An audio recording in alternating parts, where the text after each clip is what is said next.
Now, police are patrolling the West Rand this morning on the lookout for illegal mining. The operation is part of efforts to maintain visibility there following the gang rape in Krugersdorp that shocked the nation. eNCA's Pule Letshwiti-Jones is in the West Rand and joins us this morning. Pule, I can see that there seems to be some sort of an arrest happening there. Just talk to us about what you're seeing. Yeah, good morning. Definitely what we are seeing right now is some of the arrests that have been made by the SAPS. One must also acknowledge that this is an operation jointly between the Hawks and of course members of the SAPS as well. We understand that there were also members of Home Affairs, and they're conducting an operation on the illegal mining kingpins residents as well, who are largely behind some of these operations, where we understand that Zamazamas have been exposed for operating illegally at some of these mine dumps. Right now what you're seeing on your screen are visuals of some of the two suspects who have been apprehended. Of course, we will not be showing their identity for now before they are taken or they make their first appearance in court, but police officials are still questioning them. We're at a residence of one of the alleged kingpins who are behind these operations, and what we understand right now is that already 6 arrests have been made. Fundo, these operations started from 4 a.m. and you can just see the Provincial Commissioner of Gauteng, Elias Mawela, looking at one of the documents, which is a passport from Zimbabwe. Perhaps I should speak to him as he joins us now on eNCA. PC, thank you very much for joining us. Just take us into a detail. What is it that we're witnessing here? Thank you for the opportunity. You know, this is a project investigation by the DPCI. Started some time ago and focusing on precious metals and gold. And what I'm happy about is that it's another level. As you know, that the people of South Africa, they were saying that we are chasing the runners. Now DPCI, they've taken now the investigation to the second level. It's level 2 and 3. The operation was done simultaneously. I think my colleague here, she will give the details about that. But I came to support them, to appreciate the good work they've done, because we've been talking about we need to climb the ladder gradually, so we need to find ourselves in the upper room, where they are wining and dining and enjoying themselves. That's the ultimate guy at the upper room. But DPCI is doing very well. I think we are gradually going to the upper room. Let me not leave you for now. Let me also be joined by Katlego Mohale from, of course, DPCI, the Hawks as well. Ms. Mohale, thank you very much for joining us. We're at this residence here. Who lives here, and what is it that you're looking for when you're here this morning?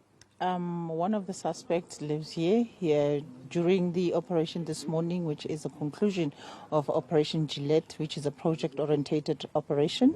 We have already arrested 6 suspects, including him, and confiscated about 8 vehicles, high caliber vehicles.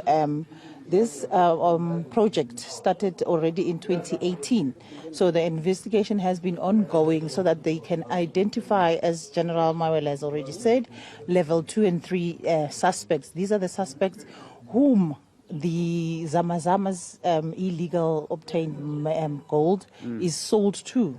And as this investigation continues, we will be trying to get to where does it go from here.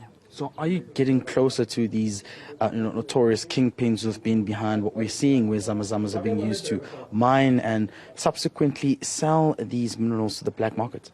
Slowly but surely, yes, we are making inroads into that 5th level, as General Mawela has already said. From this, we're going to that level where we ascertain where does the gold go from these level 2s and 3s. Do you know the Gauteng Premier previously said before that there was a problem in terms of where this gold goes, alluding to the fact that usually it's Mozambique, it's Zimbabwe and other neighboring countries. Are you witnessing the same modus operandi? Are these kingpins foreign nationals, or it's just crime being crime and it's both South Africans and foreign nationals being involved as well? As the DPCI, we have a unit within organized crimes that deals with precious metals, and that is done transnationally, which means from South Africa, we try and trace where is the gold going. Is it going into the Southern African countries? Is it going overseas? And our investigations will eventually give us way as to where does this gold go from here. Right, okay. So what next? What happens from here onwards? You're at this residence, but I want to assume that these operations haven't been concluded for the day. What happens next? The suspects will be appearing in the Carletonville Magistrates Court on charges of money laundering, fraud, as well as illegal possession of precious metals. All right. Are you also expected to be raiding any other residents from here onwards? Yes, we haven't concluded the operation for today. Okay. We will be going to another residence as we leave from here. When are they appearing in court? They are appearing in court tomorrow in the Carletonville Magistrates Court. Right, thank you very much. That's Katli Homhale from the Hawks as well, spokesperson, just telling us about their current operations. Funda, maybe let me just take out of shot so you can have a look on my right-hand side. These are some of the vehicles I was speaking about. We had one of the residents, which of course belongs to one of the alleged kingpins behind these operations. Police officials as well as the Hawks are on high alert to ensuring that they can intercept this operation that's been notoriously known for working hand in hand with some of the known zamas. You'd remember that Carletonville is also quite an area popularly known for its mining activities, and this is where you also find allegedly most of these zamas operating as well. The police feel as though they're closing in on some of these kingpins and that their work is finally coming to progression.